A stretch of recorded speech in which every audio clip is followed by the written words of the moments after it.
هادشي كيفرح. انا دائما كنحضر في الاجتماعات ديال الوداد ملي كيكون الجمع العام، ولكن ما كيكونش فيه هذا الحس ديال الحب ديال الوداد.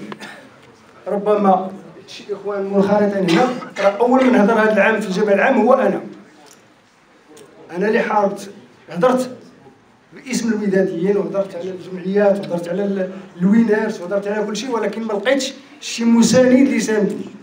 ولهذا انا عمري ما حضرت شي اجتماع، وحنا هنا ما حناش كنديروا السياسه باش نكونوا ضد اكرم ولا شي حاجه. حنا هما البرلمان اللي غنشوفوا واحد الرئيس اللي هو فيه المصداقيه، اللي غادي يوصل الوداد لواحد المستوى اللي كيبغيو كاع جميع الوداديين.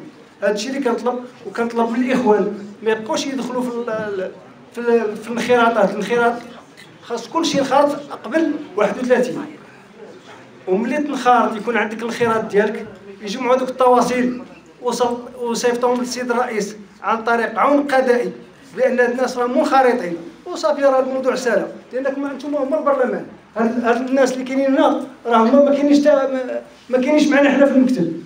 انا مانيش في المكتب، انا عضو منخرط منذ سنين، ولكن ما عمري دخلت لشي مكتب ولا كنحاول ندخل لشي مكتب. ولكن كنطلب من الاخوه الله يجازيكم بخير، هو المساهمه اولا. ساهموا قبل 31، ومن بعد 31 اللي تذاكروا على هذه المواضيع كلها اللي كتذاكروا عليها راه كلها معقوله، ولكن ما تذاكروش عليها الان. حبسوا الانخراط اولا باش تكون عندك واحد الصفه، باش يمكن تنتخب واحد الرئيس ولا ما تنتخبش. انت دابا ما عندكش الصفه وكتناقش. لا ما تناقش يا سيدي، دفع الانخراط ديالك باش تكون عندك الصفه. ما دفعتيش الانخراط راه ما عندكش الصفه. هادشي اللي بغيت نقول.